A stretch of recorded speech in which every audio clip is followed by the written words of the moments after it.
हमारे साथ है जहानाबाद के पूर्व सांसद लोक जनशक्ति पार्टी रामविलास के राष्ट्रीय उपाध्यक्ष डॉक्टर अरुण कुमार। इनसे जानेंगे जिस प्रकार से इन दिनों बिहार की राजनीति गरमाई हुई है, महागठबंधन में जो है खींचातानी जारी है। उपेंद्र कुशवाहा ने जो कहा था 15 तारीख भी निकल गया, तेजस्वी यादव क्या कार्रवाई करते हैं उस पर भी बात करेंगे। लेकिन सबसे पहले बात करेंगे हम एसके सिंघल, जो कि बिहार के पूर्व डीजीपी रहे हैं, उनको केंद्रीय चयन परिषद का अध्यक्ष बनाया गया है। सर क्या कहेंगे सर, तोहफा दिया गया, क्या किया गया? देखिए, ये बड़ा ही गंभीर विषय है।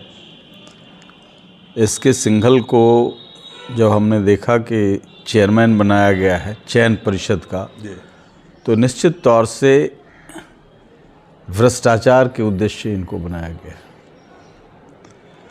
चूँकि इनकी भूमिका डीजी के रूप में जो रहा है, वो सर्वे करा लें नीतीश कुमार, यदि उनका आँख कान नाक सब बंद है तो सर्वे करा लें, भ्रष्टाचार के शिखर पर बैठे हुए थे।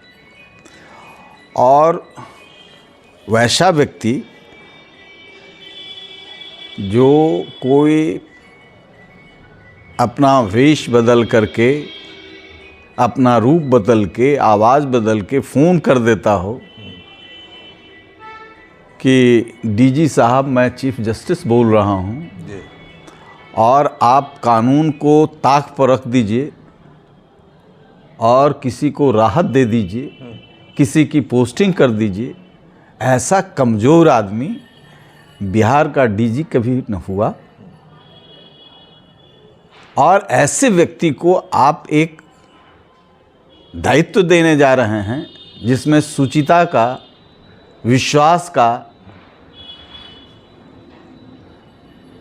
नौजवानों के भविष्य का खून होगा, वहाँ आप डाल रहे हैं। कितना इनको तो जो इन्होंने संविधान के मूल्यों का खून किया है, अपने दायित्व का जो वही होम सेक्रेटरी, चीफ सेक्रेटरी को जब वही आदमी, वही अग्रवाल जब वेश बदल करके फ़ोन किया और कुछ फेवर चाहा तो तुरंत जांच हो गई। और डीजी के साथ तो प्रतिदिन उठना बैठना था, पहले से रिश्ता था। ये फ़ोन से बात करके चीफ जस्टिस बनाने का काम भी इस कॉकस ने ही किया है। और उसके आड़ में गलत काम हो रहा था। कितने गलत काम हुए हैं। ऐसे व्यक्ति को मैं समझता हूं कि नीतीश कुमार ने सीमा को लांघ दिया है। इतना कुकृत्य करेंगे, ऐसे गंदे लोगों को बैठाएंगे। अभी तो हम लोग उनकी तारीफ कर रहे थे कि एक जांबाज डीजी को उन्होंने लाया जी, भट्टी साहब को जी। हमारे के यहाँ जहानाबाद में एसपी भी थे। अपराधी इनके नाम से डरते थे, खौफ खाते थे। वही आज राज्य के अपराधी यहाँ से भागे हुए हैं बहुत जगह। कुछ छिटपुट जहाँ तहाँ कर रहे हैं, जो जिनको सत्ता का सनक लगा हुआ है वो कुछ अपराध कर रहे हैं। लेकिन विश्वास आते ही लोगों में विश्वास लौट गया कि तो उसी तरीके से ऐसे व्यक्ति को, ऐसे ईमानदार आदमी को उस पद पर बैठाना चाहिए था। पीछे जो चयन हुआ है उसमें इतनी भारी गड़बड़ी हुई है। आर.एस. भट्टी को जो लाए हैं मुख्यमंत्री, इससे तो आप सहमत हैं सर कि अच्छे व्यक्ति को लाए हैं, कड़क अफसर हम लोगों ने मुख्यमंत्री को बधाई दी इस काम के लिए कि बिहार बिल्कुल अपराधियों के चंगुल में था और निश्चित तौर पर नजर आ रहा है। और जो सिंघल साहब के पीरियड में अपराधी जिस बुलंदी के साथ, चूंकि उनके साथ एक ऐसा कॉकस था जो कानून का राज कायम करने में विश्वास नहीं करता था, और वो एक्सपोज हो गया, बातें खुल गई। और ये सब खुलने के बाद इन पर दायित्व के निर्वहन न करने का मुकदमा होना चाहिए था और जुडिशियरी के हाथ में ये सारी बातें जानी चाहिए थी। निश्चित तौर से कोई ना कोई पीआईएल करेगा, जो न्यायप्रिय लोग हैं, जो संविधान जिसको देश के कानून में, राज्य के भविष्य में आस्था है, भविष्य के लिए चिंतित है, कोई न कोई कोर्ट में जाएगा, न्यायपालिका में जाएगा। वही एक जगह है जहाँ से न्याय मिलेगा। सर, आप मान रहे हैं कि मुख्यमंत्री नीतीश कुमार से नजदीकी का उपहार मिला है इनको, सिंघल साहब को, कि केंद्रीय चयन परिषद का अध्यक्ष बनाया गया, जो कि 21 तारीख से अपना पदभार संभालेंगे। और हम समझते हैं कि नीतीश कुमार का जो कॉकस है वह भी इनसे अभी बहाली होने वाली है, उसमें लाभ लेने की दृष्टि से भी कराया गया है, अपने वफादार लोगों का। इसलिए इसमें निश्चित तौर से न्यायपालिका को, मैं तो कहूँगा ये honourable chief justice Patna high court को इसमें सो मोटो, चूँकि इन्होंने जो व्यक्ति उसकी गिरफ्तारी से उसका मतलब सिर्फ नहीं है, ये पूरे नेक्सस का मैं केंद्र सरकार से भी मांग करूंगा कि इसकी सीबीआई जांच हो। और इनको अवार्ड दिया गया है, इतने भ्रष्ट तंत्र और इनके कालखंड में इतनी बड़ी अराजकता पैदा हुई, फ़ोन पर ये क्या क्या नहीं कर दिए, चीफ जस्टिस किसी को बना दिए। तो ये सारी चीज़ों को कानून की धज्जियाँ उड़ाई गई है। ऐसे व्यक्ति को किसी जिम्मेवार पद पर देना और वो भी रिटायरमेंट के बाद, ऐसे नहीं है कि जो ये हरिश्चंद्र हैं, इनका पैसा तो कहाँ कहाँ है, ये सारी जांच होनी चाहिए। चूँकि नीतीश कुमार जी ने तो एक डीजी का मकान जब्त करके उसमें स्कूल खुलवा दिया। तो ये सिर्फ जात देख करके हो रहा है क्या? इसलिए ये इनका चेहरा उजागर होता है कि एक डीजी को संलिप्तता कहीं नहीं थी, तब तो भ्रष्टाचार के नाम पर आपने संपत्ति जब्त करके स्कूल खुलवा दिया, और दूसरा व्यक्ति जिसका संपत्ति टहल रहा है कितने महत्वपूर्ण पद पर बैठा दिया आगे के अति के लिए। इसलिए इसमें सरकार को निश्चित तौर से केंद्र सरकार इसकी सीबीआई जांच कराए और माननीय उच्च न्यायालय भी इसमें हस्तक्षेप करे, चूँकि उनके आड़ में भी कुछ काम हुआ है। सर, महागठबंधन में जो खींचातानी चल रही है, आप सारी घटनाओं से वाकिफ हैं। उपेंद्र कुशवाहा ने कहा था कि चूड़ा दही के बाद 15 तारीख के बाद निश्चित तौर पर तेजस्वी यादव को कार्रवाई करनी चाहिए। जिन लोगों ने भी मुख्यमंत्री के खिलाफ बयान दिया है, क्या आपको लगता है कि कार्रवाई होगी, और यदि नहीं होती है तो क्या आगे भविष्य नजर आ रहा है महागठबंधन?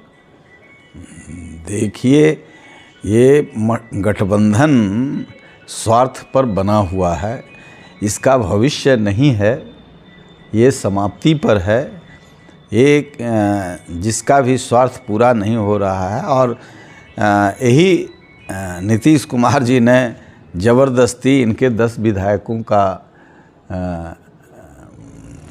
गला घोंटा था, चुने हुए लोग के जगह पर दूसरे प्रशासन का दुरुपयोग ये तो उनके विधायक ने हमसे कैमरा पर कहा है सर। नहीं, ये सच्चाई है, पूरा बिहार जानता है। लेकिन सत्ता के लालच में तेजस्वी ने अपनी तेजस्विता धूमिल कर दी, नीतीश कुमार के कुकर्मों को अपने माथे पर ले लिया। तो ये तो भुगतना है, और इनका तो अंतिम पारी है। तेजस्वी जी का तो शुरुआती था, उनको ये कुकर्म नहीं ओढ़ना चाहिए था, लेकिन ये उन लोगों का अपना पार्टी का मैटर है। राज्य के लिए पक्ष और विपक्ष, सत्ता पक्ष और विपक्ष दोनों महत्वपूर्ण होता है। लोकतांत्रिक मूल्यों को ताक पर रख करके अनैतिक गठजोड़ करके इन लोगों ने जो किया है उसी का परिणाम है। ये बोल रहे हैं, वो बोल रहे हैं, कोई लेकिन सर, उपेंद्र कुशवाहा ने तो यहाँ तक आरोप लगाया है कि बीजेपी में और आरजेडी में कुछ गठजोड़ हो गया है। अब वो तांत्रिक हैं क्या हैं पता नहीं, अब किस माध्यम से हम लोग साथ काम किए हैं, आप तो बहुत बढ़िया से जानते हैं। हाँ, उनका कोई एजेंसी होगा, बताया होगा, उसमें हम नहीं कह सकते। लेकिन हमको लगता है कि हमारे मित्र हैं और वो वहाँ संकट में हैं, पेविलियन में बैठे हुए हैं। ऐसा मुझे नहीं लगता था। उन्होंने खुद कहा कि पेविलियन में बैठे हुए हैं। ऐसा मुझे नहीं लगता था, लेकिन अभी तो उन्होंने खुद कहा। तो पेविलियन से बाहर फील्डिंग के लिए आए, अभी तो नौजवान हैं। फील्डिंग में मतलब एनडीए में स्वागत है क्या उनका सर?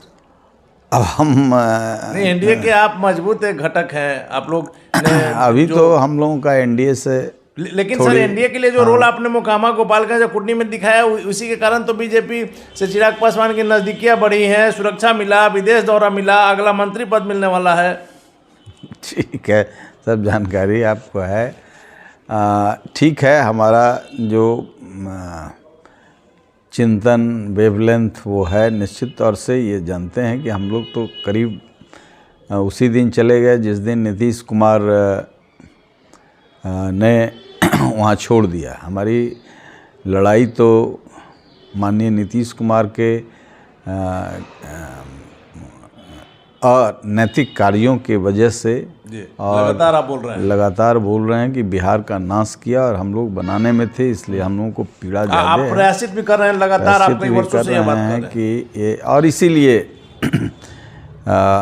अब जो ये हुआ है, प्रकृति भी कुछ इलाज करती है। ये दोनों अनैतिक गठजोड़ मतफुड़ौल में बदलेगा और यहाँ राष्ट्रपति शासन लागू हो जाना चाहिए। बिहार के लोगों को जल्दी। आपको लग रहा है कि महागठबंधन अब ज़्यादा दिन चलने वाला नहीं? नहीं, हमको नहीं लगता। लेकिन सर मुख्यमंत्री की चुप्पी क्या कर रही है?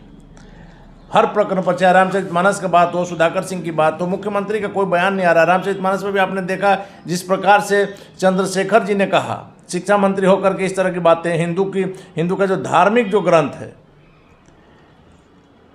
देखिए, ये विषय रामचरितमानस का विषय धर्म से नहीं है, ये विषय है आस्था से है ना? आस्था से है और ये विचार से है। रामचरितमानस तो एक ऐसा दर्शन है, एक ऐसी फिलॉसफी है, एक ऐसा चिंतन है।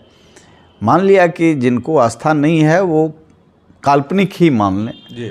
तो राम, इस पर बयान देने का क्या मतलब? राम पर जो चिंतन डॉक्टर लोहिया का था, तो समाजवादियों को सोचना चाहिए। और कहीं कुछ जो छप जाए, रामचरितमानस के कुछ खंडों को इस तरीके से तोड़ मरोड़ करके जो विकृत मानसिकता के लोग हैं वो इसे करते रहते हैं, वो खेल करते रहते हैं। रामचरितमानस कोई साधारण चीज़ नहीं है, वो एक अद्भुत सनातन परंपरा का एक अद्भुत ग्रंथ है, जिससे रिश्तों का, राज सत्ता का, व्यक्ति के निर्माण का वो एक दर्पण है। और डॉक्टर लोहिया इसीलिए कहते थे कि राम राज हो जाए तो समाजवाद का काम पूरा हो जाए। इसलिए डॉक्टर लोहिया मेला लगाते थे। जॉर्ज फर्नांडिस के साथ मैंने काम किया, डॉक्टर लोहिया को समझा। और मंजय बाबू थे पुराने समाजवादी जो कर्पूरी जी के दाहिने हाथ थे, ये सब लोगों को देखा है, साथ काम किया है। तो डॉक्टर लोहिया मानते थे जो इनके पुरखे ये भी कहते हैं, नकली ही कहते हों, लेकिन उनके मूल विचार पर, उनकी आत्मा पर प्रहार कैसे कर सकते हैं। और हम समझते हैं, हम तो अज्ञानी उनको नहीं कहेंगे, शिक्षा मंत्री हैं, शिक्षा का क्या उनका लेवल है मैं नहीं जानता हूँ, लेकिन बातचीत से लगता है कि उनके पास ज्ञान का कहीं अभाव रहा है। तभी नालंदा विश्वविद्यालय के दीक्षांत समारोह में इस तरह की बात, कभी कभी किसी को, व्यक्ति को कोई शब्द नहीं होता है तो कहीं ना कहीं से कुछ तोड़ ताड़ करके चर्चा में रहने के लिए वो नालंदा विश्वविद्यालय की चर्चा करते हैं। तो उस पर एक ऐसी इमारत खड़ी थी और वो खड़ी रहेगी। विचारों की इमारत तो अंतर नहीं पड़ता है। चूँकि नालंदा विश्वविद्यालय पर जब वो चर्चा कर रहे थे तो उनको याद करना चाहिए था कि दुनिया के 3 विश्वविद्यालयों में नालंदा विश्वविद्यालय, विक्रमशिला विश्वविद्यालय और तक्षशिला विश्वविद्यालय उस समय हिंदुस्तान का हिस्सा था।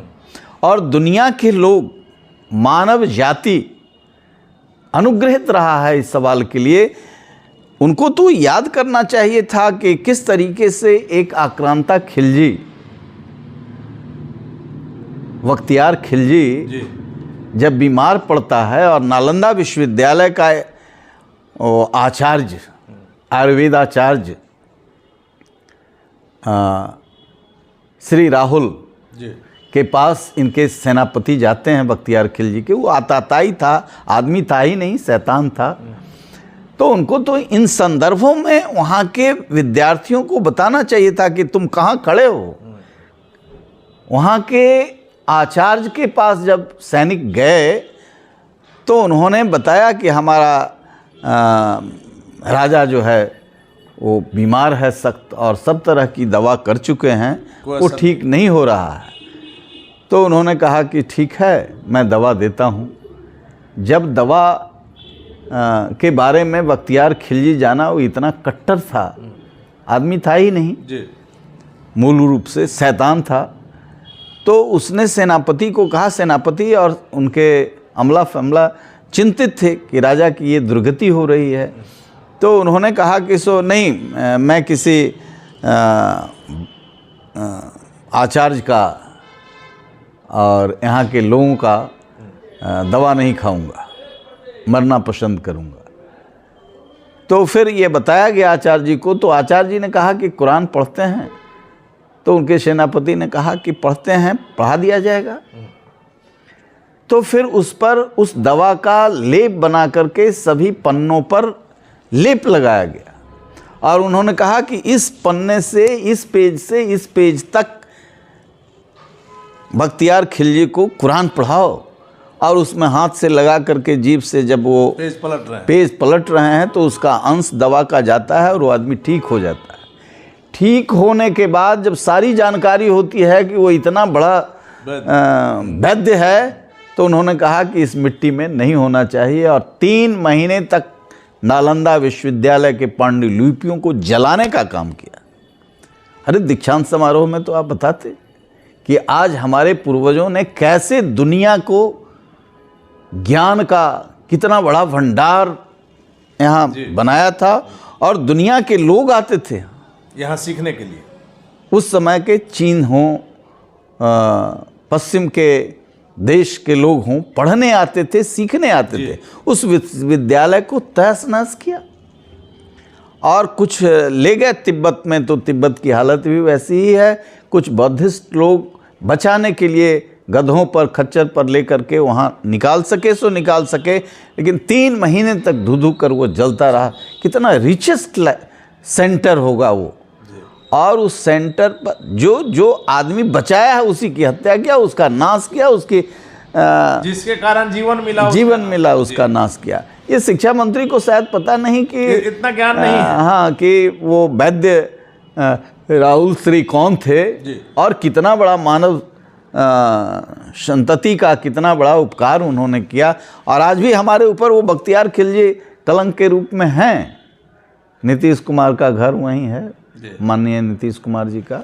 तो मैं उस पर नहीं कुछ कहूँगा, क्योंकि हमारी संस्कृति तो रही है दुनिया के तमाम धर्मावलंबियों को जगह देने का, सम्मान देने का। लेकिन ये राक्षसी शक्तियाँ जो हमारे ऊपर कलंक है, इसकी चर्चा वो करना चाहिए था उनको। तो दीक्षांत समारोह में कहाँ का बात कहाँ ले गए और लगा ही नहीं किसी को। आज भी हम भीख मांग रहे हैं। आज भी सिंगापुर से अमर्त्य सेन पैसा भेज रहे हैं इस नालंदा विश्वविद्यालय के। ये भिखार बने हुए हैं। बाहर के लोग चाहते हैं कि वो हजारों वर्ष का वह उच्चतम ज्ञान का केंद्र न्यूनतम भी होगा तो बड़ा होगा। और उस जगह पर ऐसे लोगों को नहीं बुलाना चाहिए था। ये तो शिक्षा मंत्री के कारण से बुलाया होगा, तो इनको चुप रहना चाहिए था। कम से कम पता नहीं चलता इनका शिक्षा का पता नहीं चलता। सर, शिवानंद तिवारी और जगदानंद सिंह जो कि राजद के वरिष्ठ नेता हैं, एक तो राजद के यहाँ के बिहार के प्रदेश अध्यक्ष हैं, दूसरे राष्ट्रीय उपाध्यक्ष हैं, इन दोनों में भी इस मुद्दे पर लेकर के तनातनी की बातें आई सामने। क्या कुछ लग रहा है सर? नहीं, इस पर हम कुछ नहीं कहेंगे, क्योंकि शिवानंद तिवारी जी हम लोगों के नेता रहे हैं, बड़े भाई हैं। और जगता बाबू भी बड़े आदमी हैं चिंतन के। अब उन लोगों को चलिए, आखिरी सवाल मेरा है सर कि यदि इस तरह से महागठबंधन में खींचातानी जारी रही, जिस प्रकार से उपेंद्र कुशवाहा ने मांग किया था कि 15 तारीख के बाद निश्चित तौर पर तेजस्वी कार्रवाई करेंगे और जदयू के नेता इसका इंतजार भी कर रहे हैं, यदि गठबंधन महागठबंधन टूटता है, मुख्यमंत्री नीतीश कुमार एक बार फिर से पलटी मारते हैं, तो बीजेपी में उनका आप लोग स्वागत करेंगे, विरोध करेंगे? भाई, मैं समझता हूं कि बिहार को सभी पार्टियों को नीतीश कुमार जी को सन्यासी बना करके आश्रम में बैठाना चाहिए। रिसर्च करें। वो बिहार को बहुत क्षति पहुंचाया है उन्होंने, बहुत क्षति पहुंचाया है, और अब उनको भी इस पर विचार करना चाहिए। विचार करना चाहिए कि अब संन्यास राजनीति छोड़ दें। संन्यास लें, चूँकि उनके एक्शन से, उनके कार्यक्रम से, उनके चिंतन से बिहार आज रसातल में है। चलिए, धन्यवाद सर। तो ये थे हमारे साथ जहानाबाद के पूर्व सांसद, लोक जनशक्ति पार्टी के राष्ट्रीय उपाध्यक्ष डॉक्टर अरुण कुमार, जिनका साफ तौर पर कहना है कि मुख्यमंत्री नीतीश कुमार को अब राजनीति से संन्यास ले लेना चाहिए। और जिस प्रकार से शिवानंद तिवारी ने कहा था, डॉक्टर अरुण कुमार का भी कहना है कि बिहार का आपने बहुत विनाश कर लिया, अब बिहार को अपने हाल पर छोड़ दीजिए। और साथ ही साथ शिक्षा मंत्री की बातों पर इनका कहना है कि शिक्षा मंत्री को अभी ज्ञान की जरूरत है। जिस प्रकार की बातें उन्होंने कही है वो एक शिक्षा मंत्री को शोभा नहीं देता। हालांकि इन बातों का आगे आने वाले दिनों में बिहार में महागठबंधन में क्या असर होता है, देखने वाली बातों की